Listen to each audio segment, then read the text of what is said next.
एक पहाड़ था और उस पहाड़ से लगी हुई खाई में एक गांव बसा हुआ था।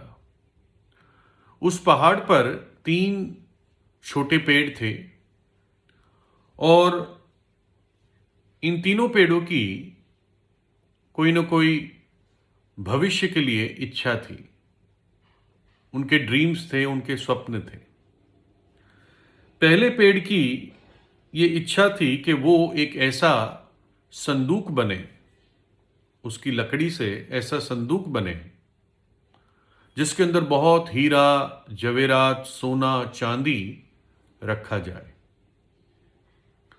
दूसरे पेड़ की इच्छा थी, स्वप्न था कि उसकी लकड़ी से ऐसा सामर्थी और शानदार जहाज बने जिसमें बड़े बड़े लोग, रानियां, राजा ट्रैवल किया करे, यात्रा किया करे समुद्र में, कि मेरी लकड़ी ऐसे जहाज में उपयोग हो। जो तीसरा पेड़ था वो उस गांव की तरफ देखता है और लोगों को देखता है, और वो उसके मन में इच्छा थी कि मैं इतना दुनिया में सबसे ऊंचा पेड़ बनूं कि जब लोग मेरी ऊंचाई को देखें तो वो परमेश्वर की तरफ देखे और परमेश्वर के महिमा को देख सके, मेरे सृष्टिकर्ता को देख सके। उसकी ये इच्छा थी। कुछ वर्ष बीत गए और शायद ये पेड़ अपने स्वप्नों को भूल गए, और कुछ वर्षों के बाद कुछ लकड़ी काटने वाले, जिसे लक्कड़हारे कहते हैं, वो उस पहाड़ पर आए और पहले ने उस पहले पेड़ को देखा। एक लक्कड़हारे ने पहले पेड़ को देखा, उसने सोचा ये मेरे लिए सही लकड़ी है, और वो अपनी कुल्हाड़ी से उस पेड़ को काट देता है। और एक लक्कड़हारा दूसरे पेड़ को देखता है और वो चेक करता है और कहता है, अपने मन में सोचता है, ये लकड़ी मेरे काम के लिए बहुत सही है, और वो दूसरे पेड़ को अपनी कुल्हाड़ी से काट देता है। और एक तीसरा लक्कड़हारा सोचता है कि मुझे तो कोई भी चल जाएगा, और उसकी आंख वो तीसरे पेड़ पे पड़ती है और वो उस तीसरे पेड़ को काट देता है। इस प्रकार से तीनों पेड़ कट जाते हैं। तीसरा पेड़ जब कट रहा था वो सोच रहा था, अरे मेरी जड़ों का क्या होगा? मेरी तो इच्छा थी कि मैं सबसे ऊंचा पेड़ बनूं, लेकिन खैर। तो ये पहला जो लक्कड़हारा था वो उस लकड़ी को एक बढ़ई के यहाँ बेच देता है, और वो बढ़ई अलग अलग सामान बनाता है। तो उस लकड़ी से उसने एक जानवरों के खाने रखने का बक्सा बनाया, फीडिंग बॉक्स, जिसमें जानवरों का खाना रखा जाए और जानवर उसमें से खाना खाए, है ना। और उसमें फिर वो एक किसी चरनी में, जहाँ पे डंगर रखे जाते हैं, वहाँ पर वो बक्सा पहुँच गया। किसी ने खरीद के वहाँ रख दिया, और उसमें घास वगैरह रखा जाता था और जानवर उससे घास खाते थे।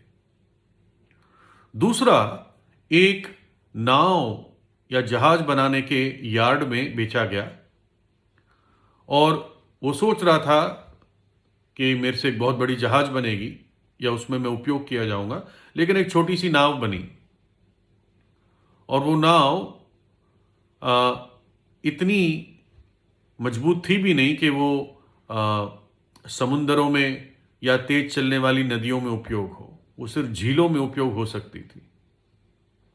और फिर वो नाव किसी ऐसे व्यक्ति के हाथ पड़ी जो मछली पकड़ता था, और उसमें मछलियां रखी जाती थी, कई बार बदबू मारने वाली मछलियां भी रखी जाती थी। और जो तीसरा था उसका, वो किसी ऐसे व्यक्ति के हाथ पड़ गया जिसने उससे लकड़ी के बीम बना के एक गोडाउन टाइप में रख दिया, कि जिस जिस बीम से लोग मकानों में और इस चीज़ों में यूज़ करते हैं, बड़े स्ट्रक्चर बनाने में, जहाँ पे मजबूत लकड़ी की आवश्यकता पड़ती है। तो इस प्रकार से तीनों पेड़ अलग अलग स्थान पर पहुंच गए। एक जानवरों के खाना रखने का बक्सा बन गया, दूसरा मछली पकड़ने वाली नाव बन गई, और तीसरा सिर्फ एक कटी हुई और सही से बनाई हुई बीम वाली लकड़ी बन के रह गई। और एक दिन हुआ जब जिस पेड़ की इच्छा थी कि मेरे अंदर सोना, चांदी, हीरे जवाहरात रखे जाए, एक दिन उस बक्से में घास के ऊपर एक बच्चा रखा गया, है ना। और वो बच्चा एक कुंवारी से जन्मा हुआ बच्चा था, प्रभु यीशु मसीह, जो परमेश्वर मनुष्य रूप धारण करके आया। और बक्से ने तब सोचा, मेरे ऊपर तो, मेरे अंदर तो आज दुनिया की सबसे कीमती चीज रखी गई। परमेश्वर का पुत्र आज मेरे अंदर रखा गया।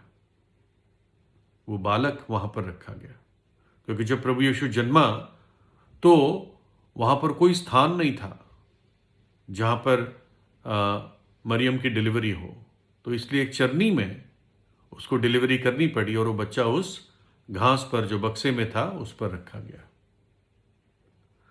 जो दूसरी नाव थी सालों तक मछली पकड़ने के काम में आती रही, लेकिन एक दिन 13 लोग इसमें बैठे थे, और उसके लिए काफी भारी था। 13 पुरुष बैठे थे, और सडनली उस झील में बड़ी आंधी आई। बड़ी झील थी वो, और इतनी आंधी आई कि पानी भरने लगा, वो नाव डूबने लगी।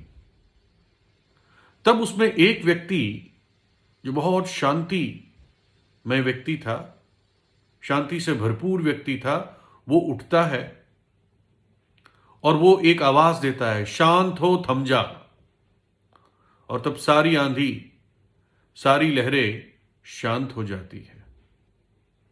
और तब उस नाव ने, उस लकड़ी ने एहसास किया कि आज मेरे अंदर राजाओं का राजा बैठा हुआ है, जिसने अपनी एक आवाज से सृष्टि की बातों को शांत कर दिया। और जो तीसरी लकड़ी थी, कुछ रोमी सैनिक आकर उस गोडाउन से लकड़ी खरीद के गए। उन्होंने 2 बीम ली, वो दोनों बीम उसी तीसरे पेड़ की थी, और उस 2 बीम से उन्होंने एक क्रूस बनाया, एक टी के रूप में एक क्रूस बनाया।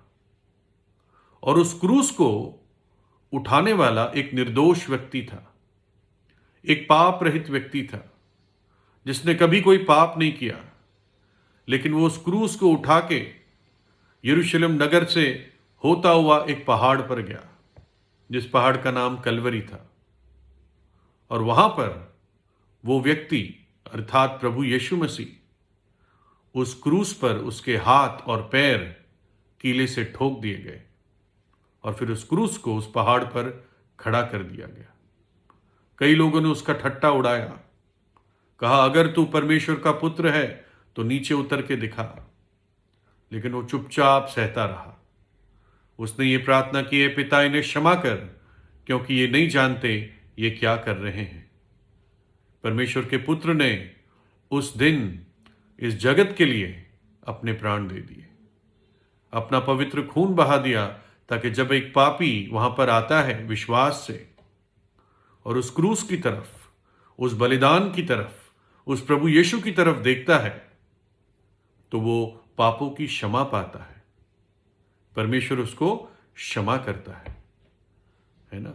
और आज जब भी कोई उस क्रूस के बारे में सोचता है या उस क्रूस के बारे में बताया जाता है, तो व्यक्ति परमेश्वर की ओर देखता है, क्योंकि क्रूस पर ही परमेश्वर के प्रेम का प्रगटीकरण हुआ।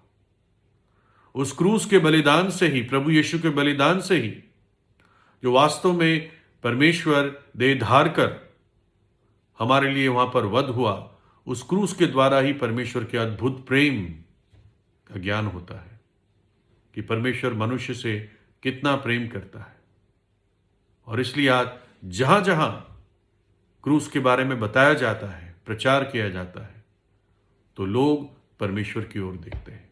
जो सच्चे खोजी हैं, जो अपने पापों से कायल है, जो अपने पापों से परेशान है, वो परमेश्वर को देख पाते हैं, क्योंकि उस क्रूस के प्रेम के द्वारा ही परमेश्वर ने अपना परिचय इस पृथ्वी को दिया है, इस मनुष्य जाति को दिया है ना।